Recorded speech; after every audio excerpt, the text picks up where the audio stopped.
আসসালামু আলাইকুম প্রিয় গণমাধ্যমের ভাইয়েরা এবং বাংলাদেশের নাগরিকবৃন্দ।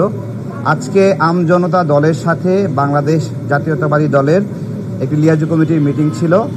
সেই মিটিং পরবর্তীতে ব্রিফিংয়ে আপনাদের স্বাগতম।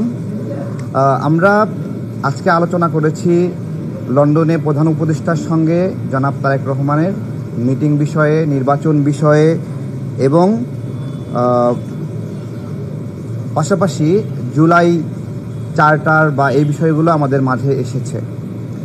তো আপনারা দেখেছেন যে লন্ডনের মিটিংয়ের পরে যখন বাংলাদেশে নির্বাচন নিয়ে একটা স্বস্তির অবস্থা সৃষ্টি হয়েছে, ঠিক সেই সময় বেশ কিছু দল তারা এটাতে অস্বস্তি বোধ করছে এবং নির্বাচনের জায়গাটি পরিষ্কার হওয়াতে তারা নতুন নতুন তত্ত্ব এবং চিন্তা আবির্ভাব ঘটাচ্ছে, যার মধ্যে পিআর পদ্ধতি সহ আরও অনেক বিষয় রয়েছে। এগুলো আপনারা আস্তে আস্তে জানতে পারবেন।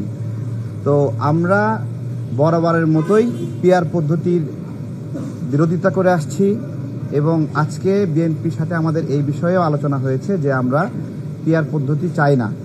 আমরা মনে করি যে পিআর পদ্ধতির মাধ্যমে বাংলাদেশের নাগরিক যে জনপ্রতিনিধি নির্বাচন করে সেই জায়গাটি জনগণ হারিয়ে ফেলবে, জনগণের অধিকার ক্ষুণ্ণ হবে।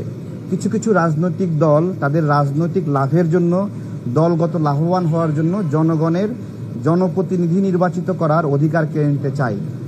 বাংলাদেশ জাতীয়তাবাদী দলকে আম জনতা দলের পক্ষ থেকে আমরা এই বিষয়টি সতর্ক থাকার অনুরোধ করেছি, যাতে করে কোনোভাবেই এই পিআর পদ্ধতি নির্বাচনে না আসে। এটা হলো একটি বিষয়। আরেকটি বিষয় এসেছে, আপনারা খেয়াল করেছেন, একটি দল জুলাই চার্টার বা জুলাই সনদ নিজেরাই করতে চায়। তাদের উদ্দেশ্যে আমাদের বার্তা হলো যে আপনারা যদি জুলাই সনদ, জুলাই চার্টার একা একা করতে চান, তাহলে এই গণ অভ্যুত্থানে আমরা যারা আহত হয়েছি, আমরা যারা জেল খেটেছি, তারা একসঙ্গে এক জায়গায় হয়ে দাঁড়িয়ে যাব। আমরা একটু দেখতে চাই যে জুলাই গণ অভ্যুত্থানে সত্যিকার অর্থেই গ্রেপ্তার, বন্দি, আটক এবং আহত আমাদের সাথে কতজন আছে আর আপনাদের সঙ্গে কতজন আছে।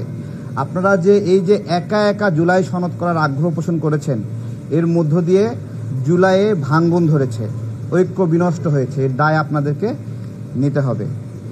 আর বাকি অংশ আমার সম্মানিত আহ্বায়ক কর্নেল অবসরপ্রাপ্ত মিয়া মুর্শিদুজ্জামান স্যার আছে, উনি বলবেন। ধন্যবাদ আপনাদেরকে।